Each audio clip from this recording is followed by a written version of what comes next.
ఒకప్పుడు ఈ అడవిలోకి రాత్రి 6 తర్వాత ఎవ్వరూ వెళ్ళేవారు కాదు. ఎందుకంటే అక్కడ ఆమె ఉంటుంది అని చెబుతారు. ఆమె పేరు ఎవరికీ తెలియదు. కాని అందరూ ఆమెను ఒకే పేరుతో పిలుస్తారు, తెల్లని ఆత్మ. ఒక రాత్రి సిటీ నుండి వచ్చిన ఒక ఫోటోగ్రాఫర్ పేరు అర్జున్. అతనికి భయమంటే నమ్మకం లేదు. అతను అడవిలో భూతాలేమీ లేవు, అన్నీ కథలే అని నిరూపించాలనుకున్నాడు. అతను తన కెమెరా తీసుకుని ఆ గాఢమైన అడవిలోకి ఒంటరిగా ప్రవేశించాడు. గాలి చాలా చల్లగా ఉంది. చెట్లు నెమ్మదిగా ఊగుతున్నాయి. మరి దూరంలో ఎవరో నడుస్తున్నట్టు శబ్దం. అర్జున్ ఆగిపోయాడు. ఎవరు అక్కడ అని అరిచాడు. సమాధానం లేదు. కాని ఆ క్షణంలోనే తెల్లని పొగలా ఒక ఆకారం చెట్ల మధ్య కనిపించింది.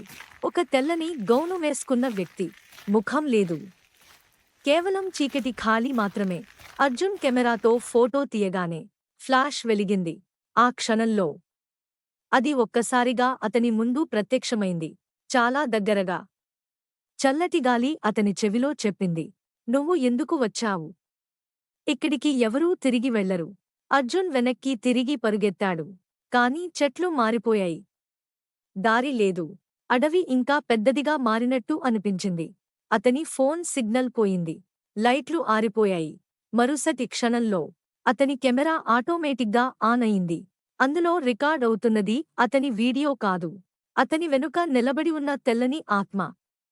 నవ్వుతూ. తరువాత రోజు అడవిలోకి వెళ్లిన టీంకు అర్జున్ కెమెరా మాత్రమే దొరికింది. అందులో చివరి ఫ్రేమ్లో ఒక వాక్యం మాత్రమే ఉంది, ఇప్పుడు అతను కూడా అడవిలో భాగమయ్యాడు.